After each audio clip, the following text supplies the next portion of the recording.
Hey man, there better not be anything illegal in there.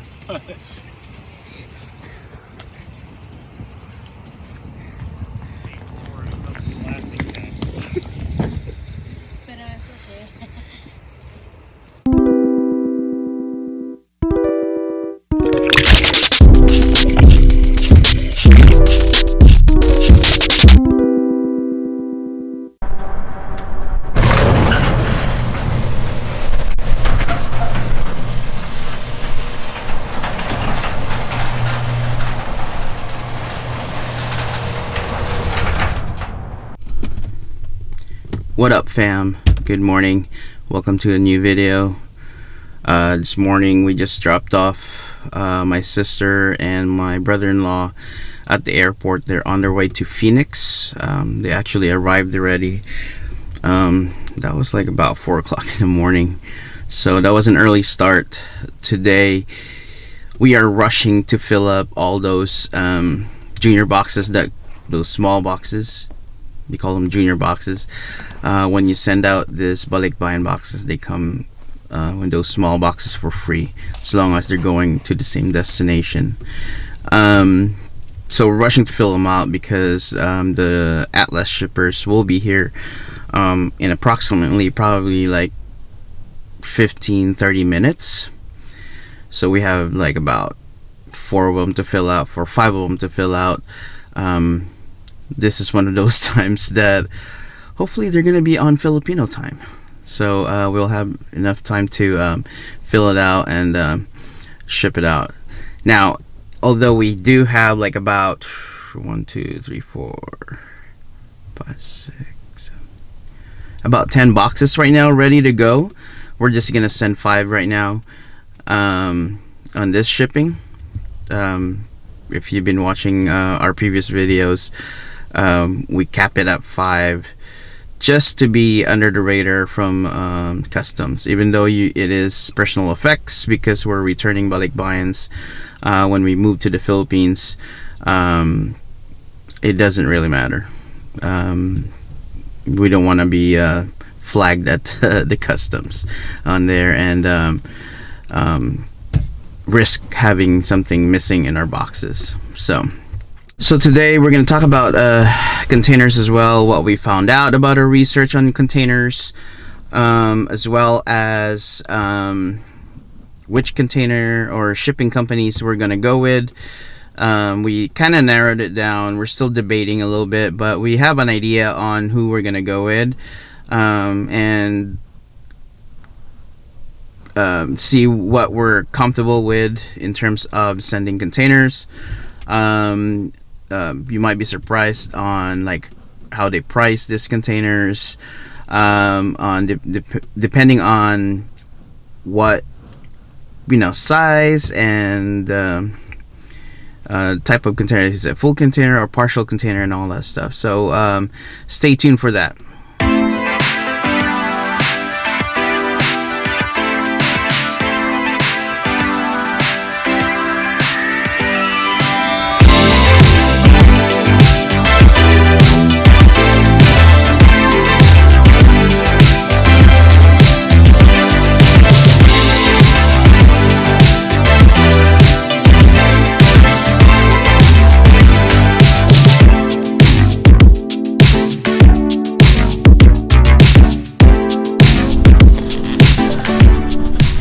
So it looks like they're gonna be on Filipino time.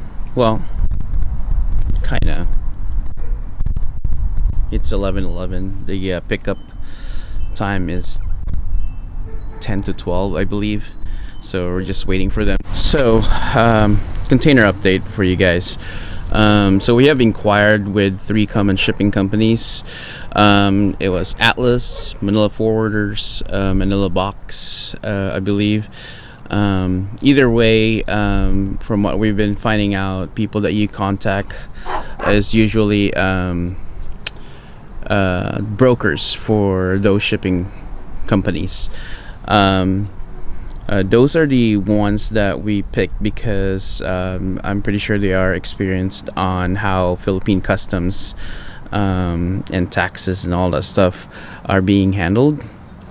So that's the reason why we went with them. You could go online and have some other international shipping companies that does that, but the disadvantage of having that, although they are a lot cheaper, but the disadvantage of doing that is their knowledge of how custom works in the Philippines. Here's a tip: when contacting them, I find out that the easiest way to contact them is through their Facebook page. So what I did is I just basically go to their Facebook page and private message them or direct message them, or in Facebook I believe it's Messenger, and just ask, like, you want to inquire about international shipping coming from the US to the Philippines. Now, they do contact you fairly quick, within 24 hours sometimes, 24 to 48 hours I believe, and then they would refer you to a phone number that you could contact, or they will call you. So in my case, or in our case, we actually got contacted by Atlas, or the broker for Atlas, and the broker for Manila Forwarders, for these containers. So from what I gathered, speaking to the Atlas guys that's been picking up our Blake Mine boxes, these brokers are the one that's providing them with the containers. All they had to do is like call them and then tell them to that they need a container. So they do that like I think 2 or 3 times a week. So they're pretty well versed when it comes to that. So first, I'm going to ask you for approximate date and final destination. One of the reasons for that is availability of the containers, and the price is different. So if you're going to, obviously Manila would be cheapest or the least expensive because it arrives in Manila. So whenever they had to go through the province, then that's a different story. There's a different like shipping charge, and because they had to haul the truck over there and all that stuff wherever the final destination is.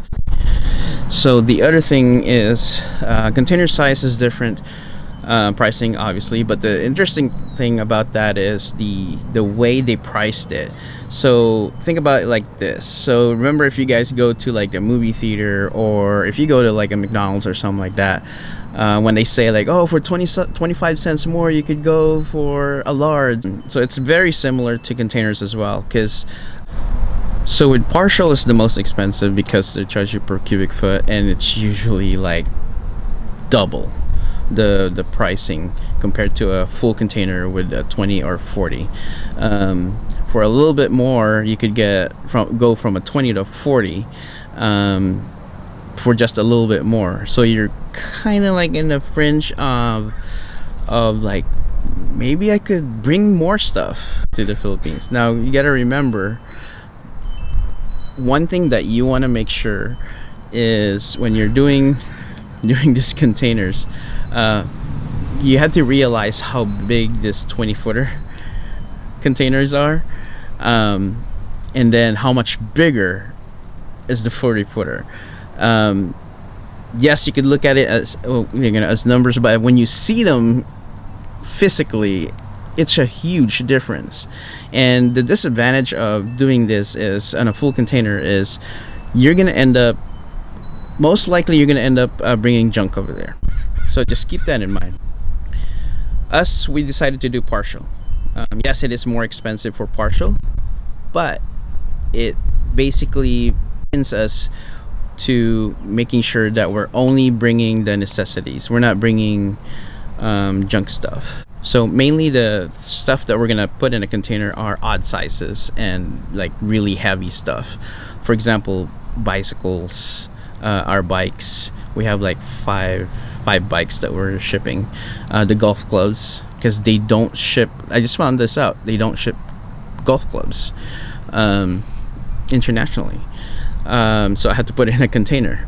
The bikes alone, when you ship the bikes, we inquired about that, it's like $180 per bike. So if we have 5 bikes, that's a lot of money. Maybe a dresser. We're probably gonna bring our dryer because the dryer is 220 volt. So you gotta keep that in mind. We're thinking about getting or buying an oven to bring as well, because the electric ovens are 220 volts as well. Um, Also, odd sizes like the toolboxes. That's very important for me. I need to have my toolbox in there. The TVs, some of the TVs we're gonna bring, just because of the quality of the TV that we're gonna bring.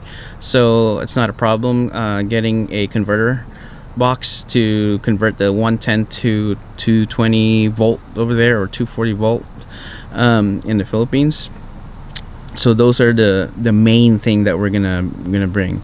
The other things are like Christmas decorations and all this stuff. So that's why it took us long to kind of prepare our house, because we have so much stuff that we ended up like either selling or mostly give away to families and whoever wanted it. We're posting stuff on Facebook for free, so you could pick it up in front of our house, and all that stuff. So keep that in mind on what you're gonna be bringing. The other thing is, what are you shipping? For us as a returning balikbayan, it's considered as personal effects.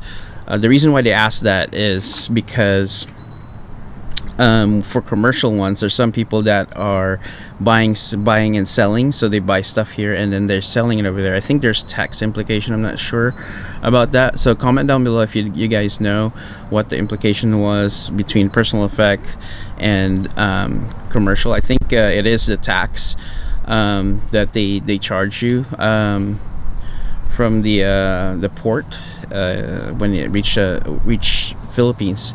The one thing that I could say though, when it comes to what are you shipping, they usually, some of them, they would ask like a detailed manifest. One of them sent me a spreadsheet. I couldn't even understand the terminology or the acronym that they're using on the columns, but a spreadsheet on what are you gonna put in a container. So like if you guys are like us, we don't know what we're gonna bring. I mean, yeah, we have the basic that we have an idea of what to bring, but are we really bringing some of those and or not? So I know they need it for so they could kind of do an approximate idea of how much they're gonna charge you for shipping to your final destination. I think we're gonna go with Atlas because the way the broker explained it to us, it was pretty easy to understand. It's like in layman's term. It's not like, fill out this and fill out that, so I could have like a good idea, an approximate idea on how much we're gonna charge you. And it seems like this guy from Atlas is actually very knowledgeable about this. Speaking of being knowledgeable, these are the stuff that you should be asking them as well. Is the price all in? Door-to-door pricing, basically, from the port over here. In our case, it will be coming out from Oakland port. So from our house to the Oakland port to our final destination in the Philippines, is that price include tax, customs stuff, like shipping, the trucking and all that stuff? Make sure you ask that, because if you're going with a international online containers that don't normally, I mean, they do send stuff to the Philippines but don't really deal with Philippine customs, there could be some other fees that you might get hit on. The other thing that you want to ask as well are fees that may come up that's not included on the all-in pricing that they have. What I'm talking about is, what if it gets stopped by customs here in the US? And I'm pretty sure that happened to some of the ports over here. I've heard that Oakland port, it's less likely to happen compared to the LA port. So there might be fees like if they scan something in a cargo or randomly check your cargo, and they had to like get people in there, so you had to pay those fees, and they could go up to like $2,000 for those, from what I've heard. Finally, at last, they're here.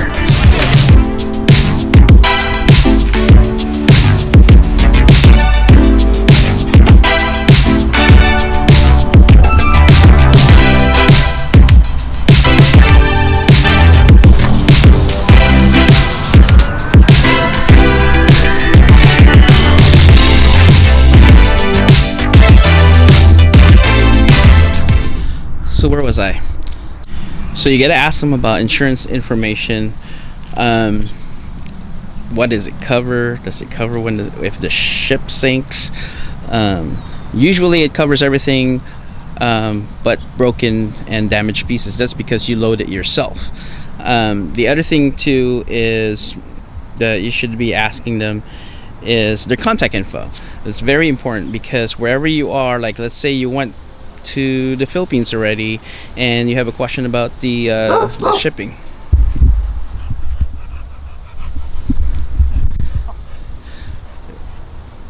Sorry, Kalua.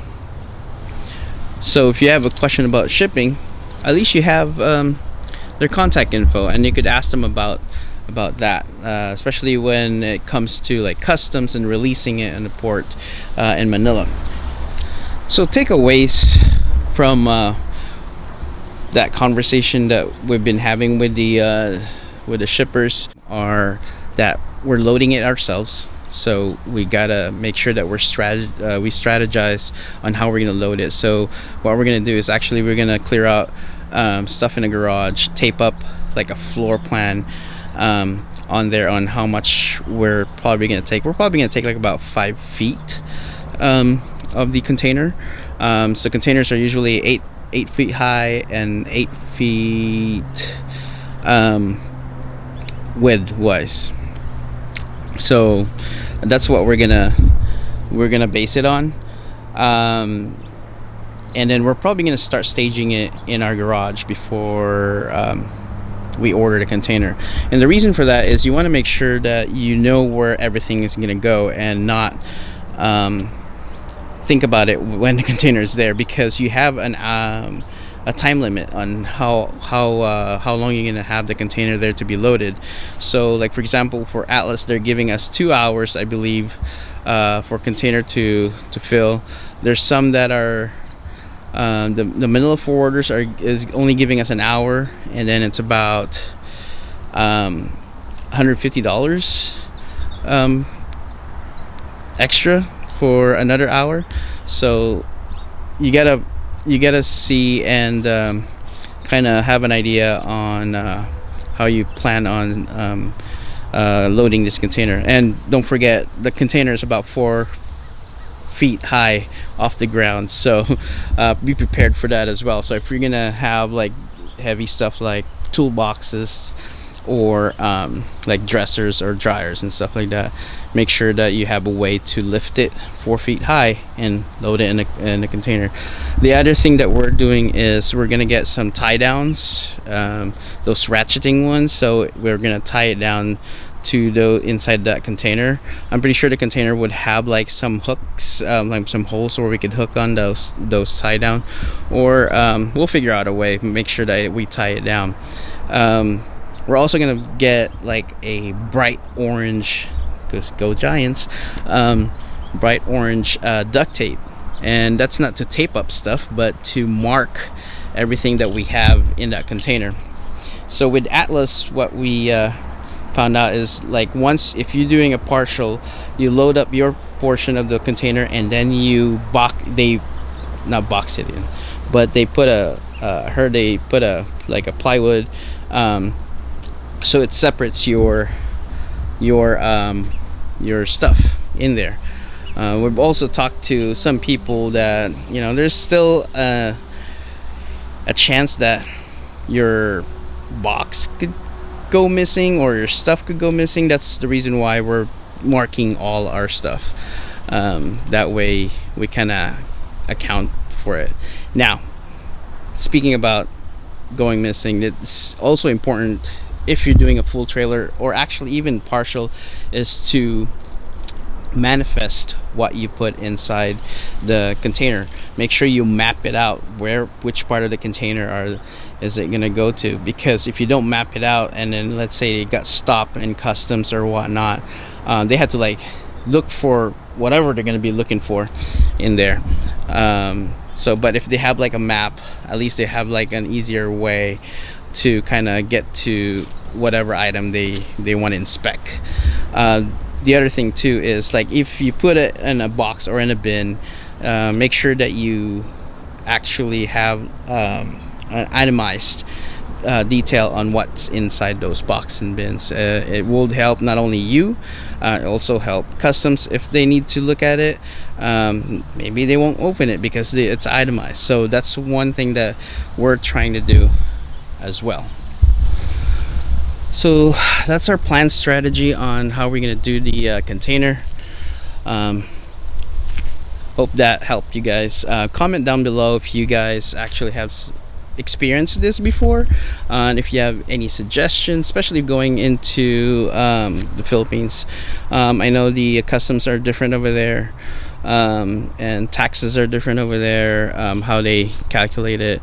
So we would appreciate it if you guys have some like insights that you could help us with as well. So that is it, Pansit. We're gonna go to lunch. We're gonna have Korean barbecue, so don't forget to like and subscribe. You guys, if you're not subscribed yet, to keep you guys updated on our journey here going towards moving to the Philippines and beyond. Also, tap that notification bell so you get notified with a new video. We're gonna try to, like, we're just new here in YouTube, so we're trying to kind of be consistent and see if we could upload more videos every week, because I'm finding out that editing is time consuming. So anyways, see you guys in the next video. 'Cause one day we'll be looking back at this. We were in a big mess.